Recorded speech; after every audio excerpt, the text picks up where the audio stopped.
Side खबरों के लिए सब्सक्राइब करें फ्लेम मीडिया और उसके बाद बेल आइकन को प्रेस करें ताकि सबसे पहले आपको मिले एक्सक्लूसिव खबरें।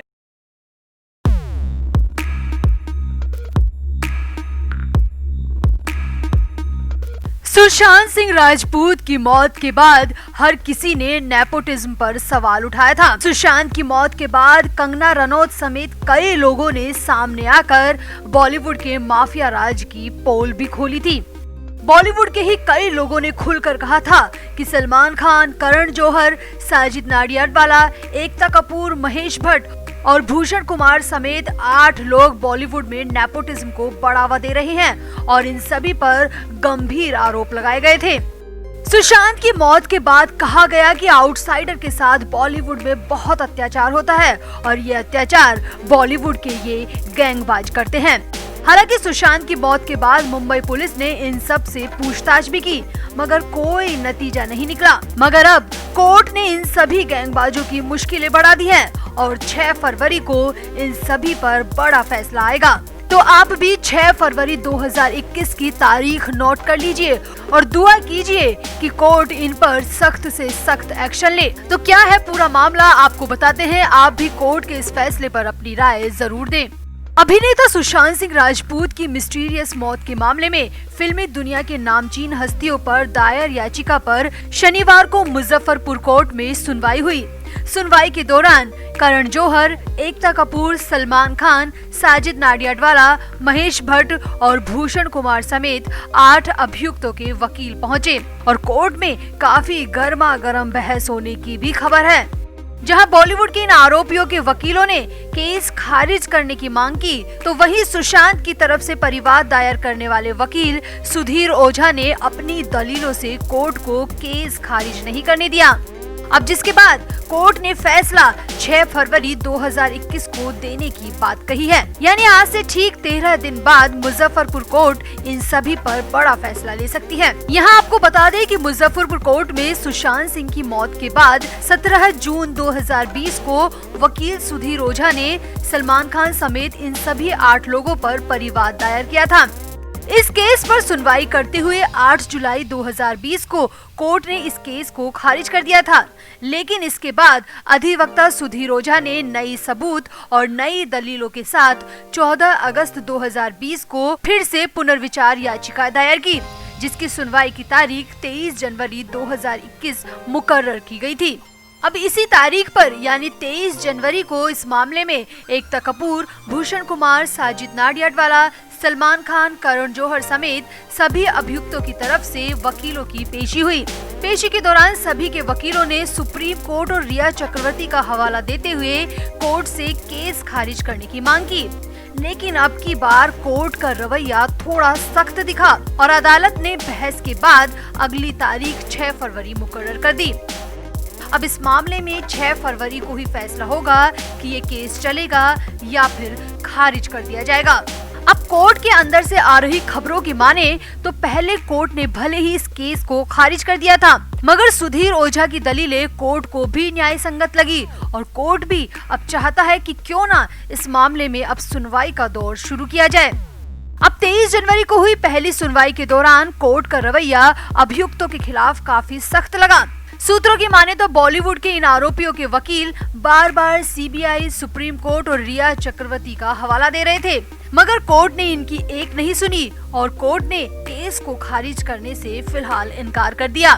वहीं सूत्रों की माने तो कोर्ट ने भी माना कि अभिनय की दुनिया किसी एक की बपौती नहीं है। कोई भी व्यक्ति अभिनय के लिए मुंबई जा सकता है और वो वहां पर अपनी कला दिखाने का पूरा अधिकार रखता है। सूत्रों की माने तो कोर्ट में आगे कहा गया कि अपनों को बढ़ावा देना गलत नहीं है, लेकिन सिर्फ अपनों के चक्कर में किसी को दबाना, किसी के हुनर का नाश करना और किसी से गलत तरीके से फिल्में छीनना और साजिश रचना किसी भी तरीके से कानूनी नहीं है। और सूत्रों की माने तो इसी पॉइंट के आधार पर अब कोर्ट भी चाहता है कि इस मामले में सुनवाई हो, बहस हो, ताकि सच सबके सामने आए। अब कोर्ट के रवैये से माना जा रहा है कि कोर्ट 6 फरवरी को इस पर महत्वपूर्ण फैसला ले सकता है और हो सकता है कि इन सभी पर केस आगे भी चलता रहे। अब कोर्ट चाहे कहीं की भी हो, कोर्ट छोटे शहर की हो या फिर बड़े शहर की, अदालत अदालत होती है। अदालत का डंडा अगर किसी पर पड़ता है तो वो काफी मुश्किलें पैदा कर सकता है, क्योंकि ये तो जग जाहिर है कि इन सभी ने सुशांत को परेशान तो किया था। फिल्म पानी और ड्राइव को लेकर सुशांत पर किस तरह का दबाव बनाया गया था, ये आपको भी पता है और सबको पता है। तो अब मानकर चलिए कि नेपोटिज्म के मामले में सलमान खान, करण जौहर, एकता कपूर, महेश भट्ट, भूषण कुमार, साजिद नाडियाडवाला समेत ये सभी 8 आरोपी फंस सकते हैं और इनकी सच्चाई भी बहुत जल्द बाहर आ सकती है। तो आप भी मुजफ्फरपुर कोर्ट के फैसले का इंतजार कीजिए और दुआ कीजिए कि कम से कम यहीं से सही मगर सुशांत के मामले में कोई तो अच्छी खबर आए, क्योंकि पिछले 7 महीने से सुशांत के फैंस इंतजार कर रहे हैं कि सुशांत को इंसाफ मिले। हालांकि सीबीआई इस मामले की जांच कर रही है, मगर सीबीआई की तरफ से कोई भी अपडेट अभी नहीं मिल पा रहा। मगर अब मुजफ्फरपुर कोर्ट की तरफ से हल्की सी न्याय की उम्मीद नजर आ रही है। तो आप भी इस वीडियो को शेयर करें और कोर्ट के फैसले पर अपनी राय जरूर दें। तो एक्ट्रेस जिया खान का बॉलीवुड करियर कम समय में काफी शानदार रहा था। जिया बेहद सुंदर और ग्लैमरस एक्ट्रेस थी। अमिताभ बच्चन, आमिर खान और अक्षय कुमार के साथ फिल्में करने के बाद जिया खान काफी पॉपुलर हो चुकी थी। मगर अचानक जून 2013 में जिया खान की मिस्टीरियस मौत हो गई, जिसने पूरी दुनिया को हिलाकर रख दिया। पुलिस और सीबीआई दोनों ने जांच की, सूरज पंचोली को जेल भी हुई, मगर फिर ये बात भुला दी गई। मगर अब बीबीसी की सीरीज डेथ इन बॉलीवुड ने एक बार फिर से जिया खान की मौत के सच को उजागर कर दिया है। जितने धमाकेदार खुलासे सीरीज के पहले एपिसोड में हुए, उससे ज्यादा विस्फोटक खुलासे सीरीज के दूसरे एपिसोड में हुए हैं। दूसरे एपिसोड में जिया खान की बहन करिश्मा ने बॉलीवुड के बड़े बड़े नाम खुलकर लिए और बताया कि किस तरह साल 2010 में जिया को मेंटली और फिजिकल हैरेस किया गया था। जिया की बहन करिश्मा के मुताबिक जिया को सबसे ज्यादा हैरेस डायरेक्टर साजिद खान ने किया था और हाउसफुल फिल्म की शूटिंग के वक्त जिया को जबरन अपने सारे कपड़े खोलने तक को मजबूर कर दिया गया और ऐसा ना करने की एवज में फिल्म से नाम हटाने तक के लिए धमकाया गया। जिया खान की बहन ने बताया कि उस दिन जिया पूरी रात रोती रही। वो कहती रही कि अगर मैं फिल्म से नाम वापस लूंगी तो मेरे ऊपर कॉन्ट्रैक्ट के हिसाब से केस कर दिया जाएगा और अगर मैं फिल्म करती हूँ तो मुझे हर रोज उनकी गंदी बातों को स्वीकार करना पड़ेगा।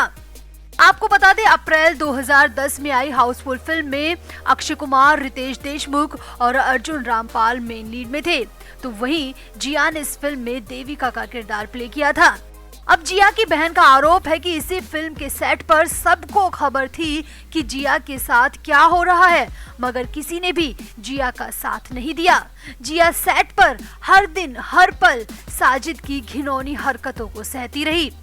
करिश्मा खान ने सीरीज में बताया कि फिल्म की रिहर्सल चल रही थी और साजिद ने जिया से कपड़े उतारने की शर्त रख दी। बहन के मुताबिक जिया को कुछ समझ नहीं आया कि वो क्या करे। उसकी हालत पागलों जैसी हो गई। उसके बाद वो बेहद डरी हुई रहती थी और रात में उठकर चीख चीख कर रोने लगती थी। करिश्मा के मुताबिक साजिद खान ने जिया को ऐसा ना करने पर लीगल एक्शन लेने की धमकी दी थी। जिया के लिए ये फिल्म पूरी तरह खुद को दांव पर लगाने जैसी थी। वो खुद को हारा और ठगा हुआ महसूस करती थी। Flame media report.